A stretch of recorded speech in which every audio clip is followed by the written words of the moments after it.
So இன்னைக்கு நம்ம பார்க்கணும் குரூப் 1 எக்ஸாம்ல என்னென்ன சம்ஸ் கேட்டிருக்காங்க அத நம்ம வரிசையா பார்க்க போறோம். எப்படி ஷார்ட்கட்ல பண்றோம் அப்படின்றது நம்ம பார்க்க போறோம். ஓகேங்களா? சோ ஃபர்ஸ்ட் क्वेश्चन பாருங்க. 10 மதிப்புகளின் திட்ட விலக்கம் 3. ஒவ்வொரு மதிப்புடனும் நாளை கூட்ட கிடைக்கும் புதிய திட்ட விலக்கத்தின் வர்க்க சராசரி என்ன அப்படின்னு சொல்லி கேட்டாங்க. சோ 10 மதிப்புகளின் திட்ட விலக்கம் 3ன்னு சொல்லிட்டாங்க.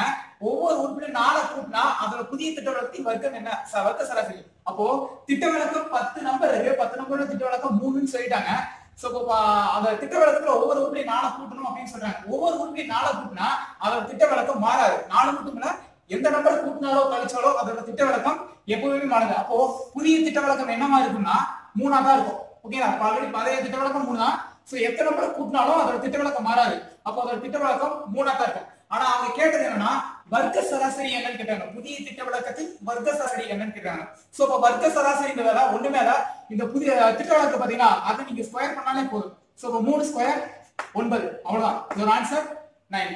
சோ அடுத்து பாருங்க, ரூபாய் 1600 ஆனது 5% கூட்டு வட்டி விகிதத்தில் எத்தனை ஆண்டுகளில் ரூபாய் 1852.20 மாறும் அப்படின்னு சொல்லி கேட்டாங்க.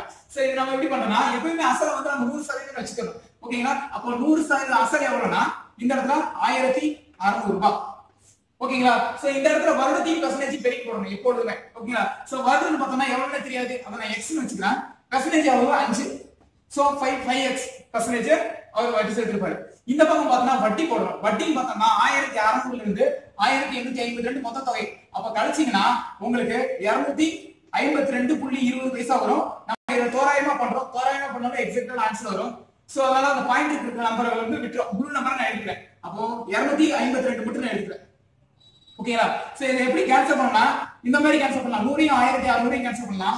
100யும் 5யும் கேன்சல் பண்ணலாம். 5யும் 252யும் கேன்சல் பண்ணலாம். இது ரெண்டையும் இப்படி கேன்சல் பண்ணலாம். ஆனா கிராஸா மட்டும் கேன்சல் பண்ண கூடாது. ஓகேங்களா? சோ கிராஸா வந்து மல்டிபிள் பண்ணணும். ஓகே? சோ இப்போ என்ன பண்றேன், இதுல 2 0 இதுல 2 0 கேன்சல் பண்ணிடலாம். இது ரெண்டு நேரமா இருக்கு. ஓகேங்களா? இப்போ இது ரெண்டையும் நம்ம கேன்சல் பண்ணலாம். இத 4 14 4 அடிக்கிறேன். இது 6 24 மீதி 1 12000 3 12. ஓகேங்களா? மறுபடியும் நம்ம அடிக்கணும். ஏன்னா 4 63 அடிக்கணும்னு நினைக்கிறீங்க, அடிங்க. சரி, அடிச்சுட்டு மீதி எவ்வளவு இருந்தா நம்ம விட்டுலாம். ஓகேங்களா? இப்போ 1 நாள் 4 இதுல 15 நாங்க 60 மீதி எவ்வளவு இருக்கு? 3. சரிங்களா? அந்த 3 நம்ம விட்டுலாம். இப்போ நாம இந்த 5 இந்த 15 அடிச்சலாம். ஏன்னா மீதி எவ்வளவு தான் நம்ம விட்டுருங்க, முழுசா கேன்சல் பண்றோம்னு வச்சுக்கோங்க. ஓகேங்களா? ஏன்னா நம்ம தோராயமா பண்றோம், அவ்வளவுதான். ஓகே? இப்போ ஒரு ஓரஞ்சு 5 இதுல எத்தனை 5 இது ரெண்டையும் நேரா கேன்சல் பண்ணலாம்.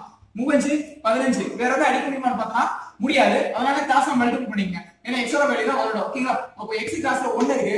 1 × x 3 கிளாஸ்ல 1 இருக்கு. அப்போ 1 × 3 3. அப்போ எவ்வளவுனா 3s. சோ அதோட வருடம் பார்த்தா 3s. சோ அடுத்து பாத்தீங்கன்னா பின்வருவனவற்றுள் எது முக்கோணத்தின் பக்கங்களாக இருக்க முடியாது அப்படின்னு சொல்லி கேட்கிறாங்க.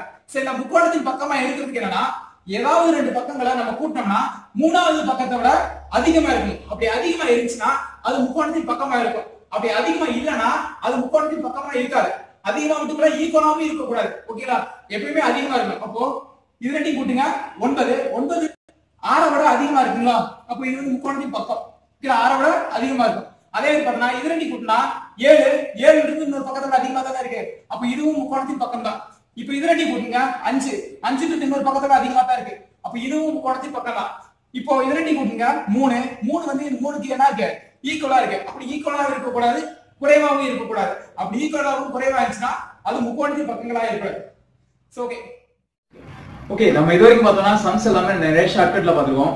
ஸோ அது மட்டும் இல்ல, ஒரு 5 மாவட்டங்கள் பார்த்தோம்னா தமிழ் கலைஞரோட கருத்தரங்கம், அதாவது செமினார் நடந்து முடிஞ்சிருச்சு. ஸோ எல்லாமே ஃபுல் ஷார்ட்கட்ல 100% ஷார்ட்கட்ல எப்படி பண்ணலாம் அப்படின்றத நம்மளோட சில ஸ்டூடெண்ட்ஸ்க்கு நம்ம பண்ணி கொடுத்துருக்கோம். ஸோ டிஎன்பிசி மட்டும் இல்ல, டிஎன்பிசி, டெட், போலீஸ், எஸ்ஐ, அந்த ஆர்ஆர்பி போன்ற போட்டித் தேர்வுகள் அனைத்துக்குமே மேக்ஸ் தான் முக்கிய பங்கு இருக்கு. ஸோ அந்த மேக்ஸ் ஃபுல் மார்க் எடுக்கிறது எப்படிதான் நம்மளோட நோக்கம். ஓகேங்களா? ஸோ இப்பொழுது பார்த்தோம்னா 5 மாவட்டம் முடிஞ்ச 6வது மாவட்டமாக பெரம்பலூர் மாவட்டத்தில் தற்பொழுது நடந்து கொண்டிருக்கிறது. அடுத்தபடியாக பார்த்தோம்னா திருநெல்வேலியில் நடக்க நிறைய வாய்ப்புகள் உண்டு. ஸோ திருநெல்வேலியோட டேட் வந்து கூடிய சீக்கிரம் விரைவில் அனௌன்ஸ் பண்ணிடுவோம். ஸோ வேணும் தகவல் வேணும்னா இந்த ஸ்கிரீன்ல தெரியுற கான்டாக்ட் நம்பருக்கு கால் பண்ணுங்க. அது மட்டும் இல்ல, ஆன்லைன் கிளாஸும் நடைபெற்றுக் கொண்டிருக்குது. ஸோ ஆன்லைன் கிளாஸ் வேணும்னா இந்த ஸ்கிரீன்ல தெரியுற கான்டாக்ட் நம்பருக்கு கால் பண்ணுங்க. Okay, thank you. நெக்ஸ்ட் வீடியோ போற வரைக்கும் வெயிட் பண்ணுங்க.